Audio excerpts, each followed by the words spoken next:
Robes et artifices et les femmes de leurs plus beaux costumes, on retrouve sur place un Jean-Marc Dabreux complètement transformé. Bonsoir, génial, regardez, j'ai joué le jeu ce soir du lundi gras avec comme tradition le mariage burlesque. Alors, il faut le dire, les rues sont plutôt clairsemées et on a quand même trouvé un couple de ce lundi gras. Bonsoir, alors c'est important de respecter cette tradition. Moi, je trouve que c'est important afin de l'inculquer à nos enfants et que la tradition ne se perde pas.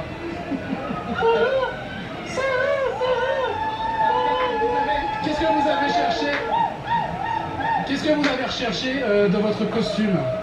À être un homme, à essayer d'être un homme, pas évident, étant donné que quand on est femme, être dans la peau d'un homme, avec les vêtements, on a une façon de penser qui est différente, même si ça doit rester burlesque, mais je trouve que c'est l'autre moitié de nous qui s'en sort, parce qu'un homme a un côté femme et une femme a un côté homme. Le carnaval, c'est aussi la digression de l'ordre social. D'où vient donc cette tradition du lundi gras et notamment du mariage burlesque? On va essayer d'en savoir plus avec Raphaël Césaire, qui est donc le coordinateur des événements du carnaval pour l'Américaine. Bonsoir.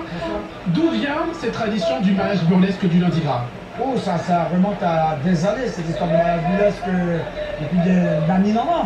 Donc tous les lundis, on change de costume. Donc l'homme prend le costume de la femme et la femme prend le costume de l'homme. On a le sentiment, en regardant les rues, que c'est une tradition qui se perd. Comment l'expliquer?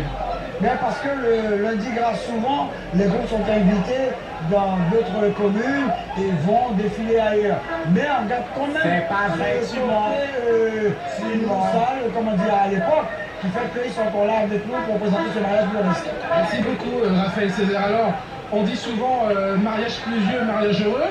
Il fait beau donc ce soir, la fête se poursuit avec encore des mariages burlesques qui vont défiler et puis le guidé qui va donc clôturer ce lundi gras, tradition donc du mariage burlesque et qui va laisser place demain à la tradition bien évidemment des Diables Rouges.